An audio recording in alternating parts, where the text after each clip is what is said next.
හරි එතකොට එහෙනම් අපි බලමු මොනවද මේ අවුරුද්දේ එන්න පුළුවන් විචාර ප්‍රශ්න කියලා.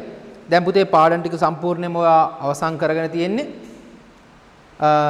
එතකොට ඒ පාඩම් වලට අදාළව දැන් ඔයා විචාර ලියන්න පුරුදු වෙලා තියෙනවා. ඕනෑම පාඩමකින් ආවොත් ඔයාට දැන් විචාරයක් ලියා ගන්න පුළුවන් මට්ටමක් තියෙනවා. ඉතින් මෙන්න මේ අතරතුර දැන් අපි මේ පාර එන්න පුළුවන් වඩාත් වැඩියෙන් එන්න පුළුවන් පාඩම් ටික මොනවද කියලා පොඩ්ඩක් හොයාගෙන ගියොත් එහෙම තවත් ඔයාට ලේසි වෙයි. ඔයාට විචාර ලේසියෙන්ම ලියා ගන්න ඒක උදව්වක් වෙයි. හරිද? ඒ නිසා එකක් තමයි හානා හීය පානා අඬහැරෙන් දැනි.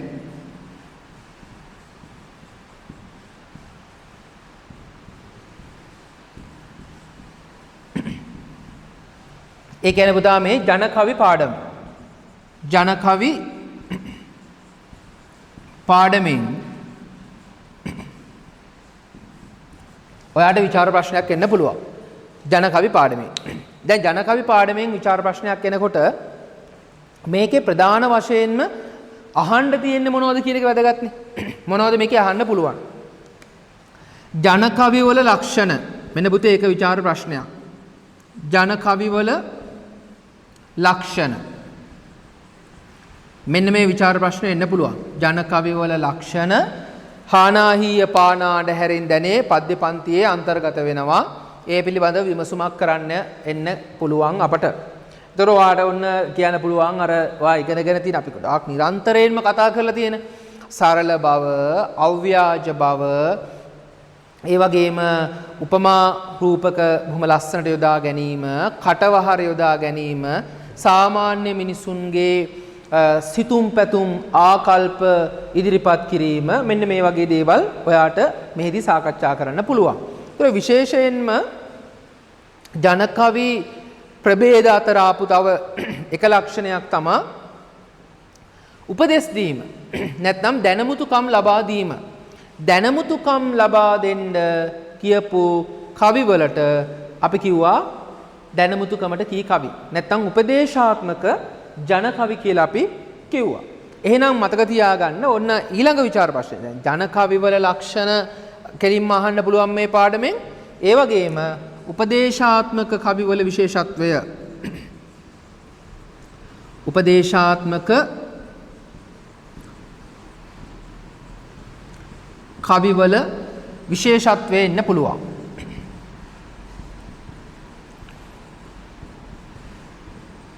ඊට අමතරව පුතා ඔයාට එන්න තියෙන ප්‍රශ්නේ තමයි මේකෙන් කියන්නේ මේ හානාහීය පානාඩ හැරින් දැනේ කියන පද්‍ය පන්තියෙන් එන්න පුළුවන් තවත් ප්‍රධානම විචාර ප්‍රශ්නයක් තමයි කාව්‍යාලංකාර. කාව්‍යාලංකාර භාවිතය. කාව්‍යාලංකාර භාවිතය ගැන එන්න පුළුවන්.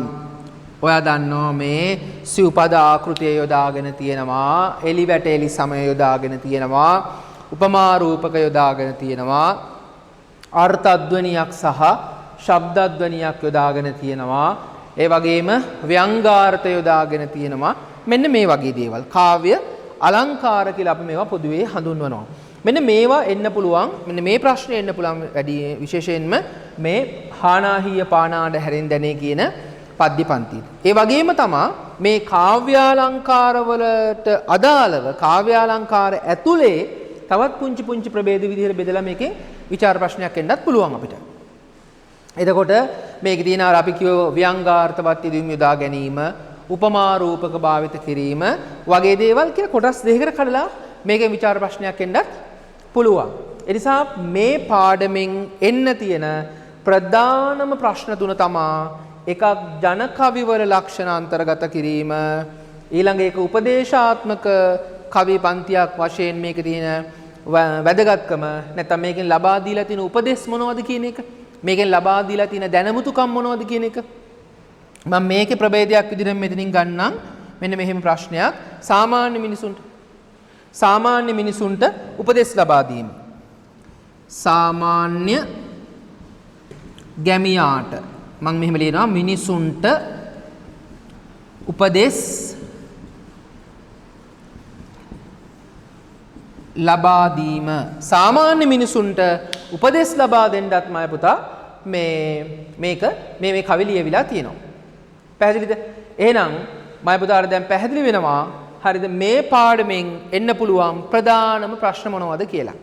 එතකොට මෙන්න මේ කියන ප්‍රධාන ප්‍රශ්න 4ට ඔයා සූදානම් වෙන්න. ඔයාට අනිවාර්යෙන්ම මේ පාඩමෙන් විචාර ප්‍රශ්නයක් මේ අවුරුද්ද දෙනවා. ඒක ගොඩ දාගන්න පුළුවන් වෙනවා. රයිට්. බොහොම පැහැදිලි.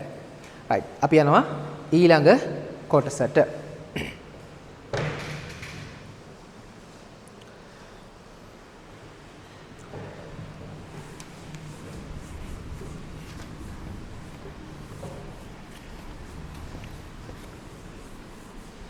ඊට පස්සේ මේ අවුරුද්දේ තවත් එන්න පුළුවන් ප්‍රධානම පාඩමක් විදිහට අපිට ගන්න සලකන්න පුළුවන් වස්සානය පද්‍ය පන්තිය. වස්සානය වැස්ස නේද? මේ කවි පන්තිය ගැන මම යමක් කියන්න උත්සාහ කරන්නේ නැහැ මේ වෙලාවේ. ඔයා දන්නවා හුලන්දාව කියන ප්‍රදේශයට එකවරම ඇදහැරුණ මහා ධාරානිපාත වර්ෂාවක්. ඒ වැස්සත් එක්ක මේ අධික ශුෂ්ක කලාපයක් වෙලා තිබුණු නියගය ප්‍රදේශයක් නියගයට හසු වෙලා කේඩෑරි විලා ගියපු පරිසරයක් සහිත මේ ප්‍රදේශයට එකවරම වැසි ඇදහැලෙන්න පටන් ගත්තට පස්සේ ඒක ඒ ප්‍රදේශයේ ඉන්න මිනිස්සුන්ට බලපාපු ආකාරය බොහොම ලස්සනට කියවුණු කවි පන්තියක් විදිහට අපිට වස්සානය සලකන්න පුළුවන්. විශේෂයෙන්ම මේකේ කතකයා එයාගේ හදවතේ කොතරම් වින්දනයක් ලබනවාද, එයා වින්දනයක් ලැබුවාද සහ එයා ඒ පරිසරය කොයි ආකාරයෙන් වින්දද කියන එක මේ වස්සානයේ කවි පන්තිය ඇතුලේ කියවෙනවා. නිසා මේ පාඩමෙනුත් ප්‍රධාන වශයෙන්ම අහන්න තියෙන ප්‍රශ්න කීපයක් තියෙනවා. එකක් තමයි මේ වස්සානයත් එක්ක නැත්තම් මේ වැස්සත් එක්ක වැසි ලැබීමත් එක්ක එය කතකයාට බලපාපු ආකාරය. හරිද? වස්සානය වැසි ඇද වැටීම නැත්නම් ඇදහෙලීම කතකයාට බලපෑ ආකාරය මේකෙන් අහන්න පුළුවන්. ඒ වගේම තමයි මේක සෝබාදහම පිළිබඳ අපූරු සෝබාදහම පිළිබඳ අපූරු වර්ණනාවක්. සෝබාදහම පිළිබඳ අපූරු වර්ණනාවක් මේක. ඉතින් ඒ සෝබාදහම පිළිබඳ මේ අපූරු වර්ණනාව කොයි ආකාරයෙන්ද රත්නශ්‍රී විජේසිංහයන් සිදු කළේ කියන එක මේ වස්සානය පද්‍ය පන්තිය ඇතුලේ කියනවා. පුදුම සහගතව මේ වැසි වැටෙන මොහොතේ පරිසරයේ සෝබාදහමේ සිදු වුණු දේවල් ටික හරි අපූර්වට කියාපානවා. ඒ වගේම තමයි ඊළඟ විචාර ප්‍රශ්න විදිහට ගන්න පුළුවන් අපිට අජීවී වස්තු වලට සජීවී බව ආරෝපණය කිරීම. සජීවී බව ආරෝපණය කිරීම. පණ නැති ගඟට පණ දුන්නේ කොහොමද කියලා. ඒ වගේම පණ නැති කුඹුක් ගහට කොහොමද පණ දුන්නේ කියලා. හරි? පණ නැති කෙකටියා පඳුරට කොහොමද පණ දුන්නේ කියලා.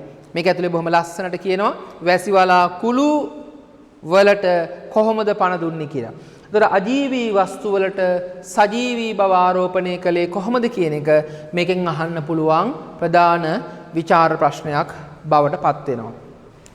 ඒ වගේම තමයි මම අර කිව්වා වැසි ඇද වැටීම කතකයාට බලපෑ ආකාරය වගේම ඒ වගේම තවත් දෙයක් අපිට කියන්න පුළුවන් මේ කතකයාගේ මානසිකත්වය වැසි උදා වීමත් එක්ක කතකයාගේ හිතේ ඇතිවෙන හැඟීම් සෞන්දර්යාත්මක හැඟීම් එයාගේ ආදරණීය බිරිඳ දරුවන් සිහිපත් වන ආකාරය මෙන්න මේ දේවල් ගැන අපෙන් අහන්න පුළුවන්. මේකෙන් අහන්න පුළුවන් ප්‍රධානම ඊළඟ ප්‍රශ්නය තමයි පුතා කාව්‍ය අලංකාර භාවිත කිරීම.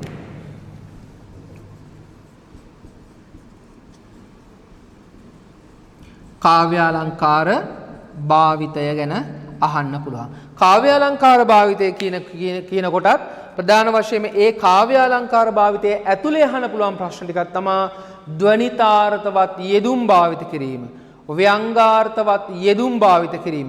අපි ඉස්සෙල්ලා කවි පන්තියේ කිව්වා වගේම ශබ්ද ධ්වනියක් ඇති කරන, අර්ථ ධ්වනියක් ඇති කරන යෙදුම් භාවිත කිරීම, සංකේත භාවිත කිරීම. හරි, මෙන්න මේ වගේ දේවල් මේ කාව්‍ය අලංකාර කියන කොටසට අදාළව අහන්න පුළුවන්. මේකේ වැඩිපුරම අහන ප්‍රශ්නේ වෙන්නේ අනිවාර්යයෙන්ම කාව්‍ය අලංකාර භාවිතයේ මොනවා හරි කොටසක්. ඒක ඇතුලේ අපි ආපහු අර කතා කරනවා උපමා රූපක වෙන්න පුළුවන්, ඒ වගේම අතිශෝක්ති වර්ණාවක් වෙන්න පුළුවන්, එහෙම නැත්නම් ධ්වනිතාර්ථවත් යෙදුම් භාවිතය වෙන්න පුළුවන්, සංකල්ප රූප මැවීම වෙන්න පුළුවන්. මෙන්න මේ වගේ දේවල් තමයි ප්‍රධාන වශයෙන්ම මේ පාඩමෙන් අහන්න තියෙන්නේ. ඒ නිසා ඔයාට ගොඩක් වැදගත් වෙයි මෙන්න මේ කියන කොටස් ටික ගැන පොඩ්ඩක් වෙනම සටහන් කරගෙන ඔයා ඒකට අදාළව උදාහරණ කීපයක් පාඩම් කර ගන්න. මොනවා හරි හේතුවක් නිසා ඔයාට මේ පාඩම තවමත් තේරුනේ නැත්නම් මෙන්න ආපහු කියනවා නම්බර් 1 වහාම අමතන්න. මම වෙනමම පාඩමකින් විභාගයට කලින් ටක් ගාලා වස්සානයත් ඔයාට කියලා දෙන්නම්. වස්සානයේ වැදගත් දේවල් ටිකත් ඔයාට සිහිපත් කරලා දෙන්නම්. හරි. මම හිතන්නේ මේ පාඩම ගැනත් පුංචි අදාළ අදහසක් ආවා. මේ දවස්වල ඉතින් ගොඩාක් වෙලා අපර නේද? ගොඩාක් දේවල් ගොඩාක් වෙලා කියන්න බෑ. කාලේ රන් හා සමානයි. ඒක ඔයා මට වඩා හොඳින් දන්නවා. ඒ නිසා ඔයාට මේ පාඩමෙන් එන්න පුළුවන් විචාර ප්‍රශ්නයක් දෙකක් ගැනත් පුංචි අදහසක් එන්න ඇති. අපි යනවා එහෙනම් ඊළඟ කොටසට.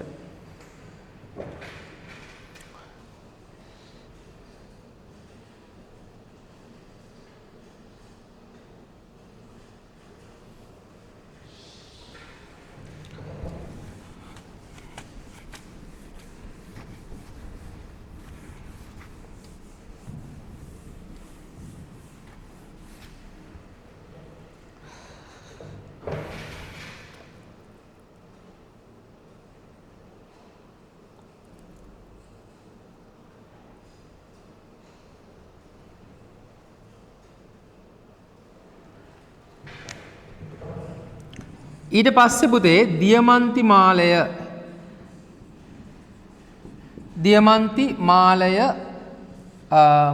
කෙටි කතාව. දියමන්ති මාලයේ කෙටි කතාවත් කතාව දන්නවා ඔයා නේ. ලොයිසල්ගේ සහ එතකොට මැටිල්ඩාගේ කතාව දන්නවා. එතකොට ෆොරෙස්ටියර් නෝනා මේ දෙන්නට උදව් කරේ කොහොමද කියලා ඔයා දන්නවා. ඉතින් අර දුන්නු ෆොරෙස්ටියර් නෝනාගේ ඉමිටේෂන් මාලය නැත්නම් දියමන්ති මාලය නැති වුණාට පස්සේ ගොඩාක් දුක් විඳලා ඇත්තම දියමන්ති මාලයක් අරගෙන දීලා අවුරුදු 10ක් තිස්සේ පුදුමාකාර දුක්ඛ දෝමනස්සයන් කන්දරාවක් විඳපු මැටිල්ඩා සහ ඒ වගේම ලොයිසල් මහත්තයා ගැන ඔයා හොඳට අහලා තියෙනවා. ඉතින් පුතේ මේ පාඩෙමුනුත් එන්න පුළුවන් ප්‍රධාන ප්‍රශ්න කීපයක් තියෙනවා. එකක් තමයි අවස්ථා සහ සිද්ධි නිරූපණය. අවස්ථා සහ සිද්ධි නිරූපණය. අවස්ථා සහ සිදුවීම් කොහොමද මේක ඉදිරිපත් කරලා තියෙන්නේ කියන එක. අයිකේ අවස්ථා 3ක් විතර ඔයා මතක තියාගන්න. ඒ අවස්ථාව ටික විස්තර කරලා උදාහරණ 3කින් ඒක තහවුරු කරන්න ඕන.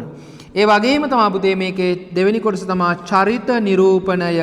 දෙවෙනි කොටස කියන්නේ ඉන්න පුළුවන් දෙවෙනි ප්‍රශ්නේ මොකද්ද? චරිත නිරූපණය. මේ චරිත නිරූපණයෙත් ප්‍රධාන චරිත දෙකක් අපට හම්බෙනවා. එකක් තමයි මැටිල්ඩාගේ චරිතය. මැටිල්ඩා කොයි වගේ කෙනෙක්ද? අනිත් එක්කනා කවුද? එයාගේ මහත්තයා, මැටිල්ඩාගේ මහත්තයා ලොයිසල්ගේ චරිතය කොයි වගේද කියන එක. මෙන්න මේ චරිත දෙක ගැන අපට විචාර ලියන්න එන්න පුළුවන්. සමහරට මෙන්න මෙහි මැටිල්ඩා ලොයිසල් කියලා දෙන්නේ නැතුව මැටිල්ඩාගේ චරිත ලක්ෂණ වලින් කීපයක් දීලා ලොයිසල්ගේ චරිත ලක්ෂණ වලින් කීපයක් දීලා ලොයිසල් හොඳ සැමියෙකි වගේ එකක් දීලා ඒක තහවුරු කරන්න අපිට එන්නත් පුළුවන්. ඒ වගේම මැටිල්ඩා දෙලොවක් අතර අතරමං වුණු තැනැත්තියකි කියලා විචාර ප්‍රශ්නයක් එන්න පුළුවන්. එහෙම ඇහුවොත් මතක තියාගන්න ඔයා උත්තර දෙන්න ඕනේ මේ චරිත නිරූපණයට අදාළව. එයාගේ චරිත ලක්ෂණ තමයි පුතේ මේකෙන් අහන්නේ. හරිද? ඒ ගැනත් පුංචි අදහසක් තියාගන්න. ඒ වගේම තමයි මේ කෙටි කතාවෙන් එන්න පුළුවන් තවත් විචාර ප්‍රශ්නයක් තමයි භාෂාව භාවිතය. භාෂාව භාවිතය. භාෂා භාවිතයේදී තියෙන විශේෂතා මොනවද කියන එක. අවස්ථා සහ සිද්ධි ඒ වගේම භාෂා භාවිතය ගැන විශේෂයෙන්ම එන්න පුළුවන්. භාෂාව ගැන ටිකක් වැඩියෙන් විස්තර කරලා එන්න අහන්න පුළුවන්. ඒ නිසා ඒ ගැනත් පොඩ්ඩක් බලා ගන්න. වැඩියෙන්ම මැටිල්ඩාගේ හෝ ලොයිසල්ගේ චරිතය ගැන එන්න පුළුවන්. නැත්නම් මේ චරිත දෙකම ගැන එන්න පුළුවන්. ලකුණු 15 ප්‍රශ්නයක් ඇහුවොත් එහෙම.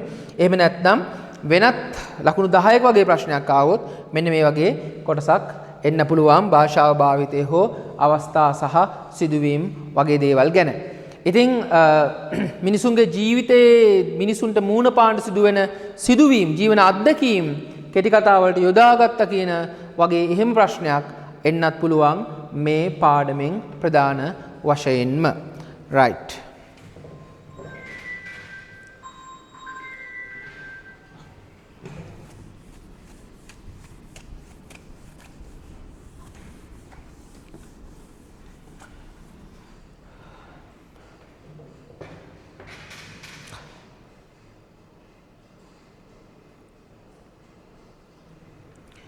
ඒ වගේම තමා මේ අවුරුද්දේ එන්න පුළුවන් තවත් ප්‍රධානම පාඩමක් තමා බැද්දේගම නවකතාව ගැන එන්න පුළුවන්. ඒකිනුත් ප්‍රධාන වශයෙන්ම අහන්න පුළුවන් ප්‍රශ්නයක් තමා අවස්ථා සහ සිද්ධි නිරූපණය. අවස්ථා සහ සිද්ධි නිරූපණය. ඒ වගේම චරිත නිරූපණය.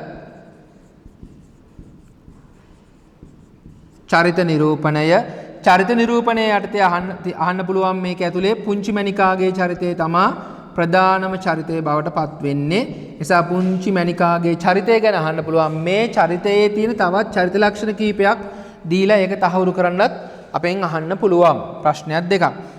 ඒ වගේම සිලිඳු කොයි වගේ කෙනෙක්ද කියන එකත් අපිට වැදගත් වෙනවා මෙහිදී. සිලිඳු සහ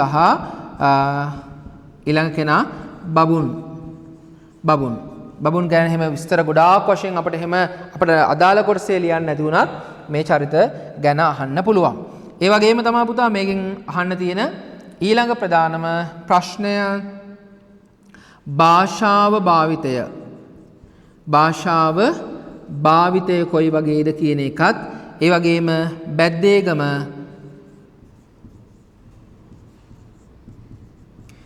විනාශ වී ගිය ආකාරය. විනාශ වී ගිය ආකාරය ගැන අහන්න පුළුවන්. මේකෙදි මට කියන්න අමතක වුණා පුතේ තව මේකේ අහන්න පුළුවන් ප්‍රධාන චරිතයක් තමයි කර්ලිනා හාමි ගැන දීර්ඝ විස්තරයක් කරනවා. කර්ලිනා හාමි ගැන දීර්ඝ විස්තරයක් කරනවා. ඒතර කර්ලිනා හාමිගේ චරිතය ගැන එන්නත් පුළුවන්.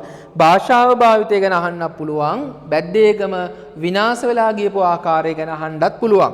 එතකොට දැන් පුංචි මණිකා අභියෝග ජයගත්තු තැනැත්තියක් අභියෝග වලට මුහුණ දෙන්නු කෙනෙක් ඔය වගේ දේවල් අහන්න පුළුවන්. ඒ මොනව ඇහුවත් ඔයා ලියන්නේ පුංචි මණිකාගේ චරිත නිරූපණය ගැන. සහ බැද්දේගම මිනිසුන්ගේ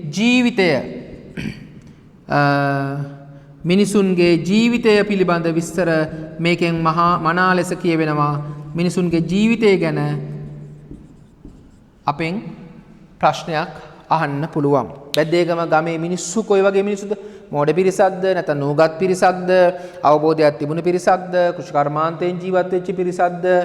එතකොට ආගම දහම ගැන අවබෝධයක් තිබ්බද?